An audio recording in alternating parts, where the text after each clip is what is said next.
কলটা কিন্তু নূরের মতো চমকাতে থাকে, একটা নূরের তাজানি আলো দিতে থাকে, যে আলোটা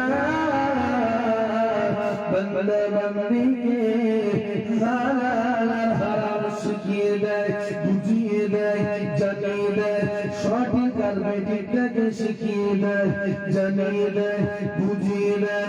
কিন্তু বান্দা বান্দি যখন গুনাহ করে, বান্দা বান্দি যখন অন্যায় করে, ওই গুনার কালিগুলো, ওই গুনাহ ছিটে ফোটা ময়লাগুলো ওই ব্যক্তির কলমেতে পড়ে যায়। এমন করে গুনাহ করতে করতে করতে করতে এমন একটা টাইম চলে আসে, এমন একটা পরিস্থিতিতে পৌঁছে যায়, দেখা যায় গুনার কালির দ্বারা ওই কলটা পরিপূর্ণ হয়ে গেছে, যার কারণে আমরা মানুষ হালালটাকে চিনতে পারি না, হারামটাকে বুঝতে পারি না। আমরা মানুষ হালালটাকে হালাল বলে বুঝতে পারি না, যার কারণে আমরা হালাল আর হারামটাকে একত্রিত করে পেটের ভিতর ভরতেছি। বাবা, জাহান্নামের খোরাকি আমরা হতেছি। এর কারণটা কি? আমাদের কলটা জিন্দা নাই, আমাদের কলটা গুনার কালিতে পরিপূর্ণ হয়ে গেছে।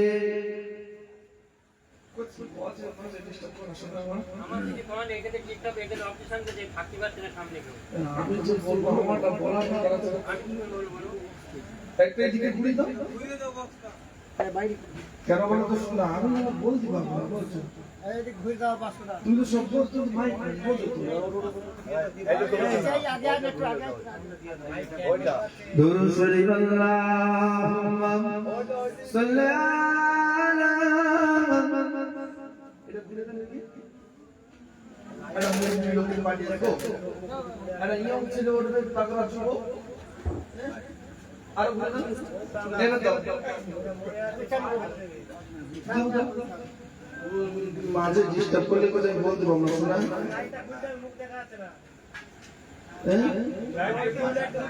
লাইটটা মুখ দেখা যাচ্ছে না,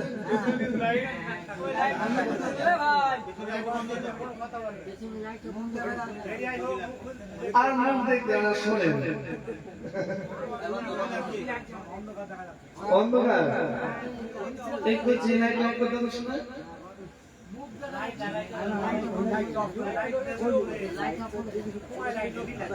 চোখ ধরা লেগে যাচ্ছে। হ্যাঁ,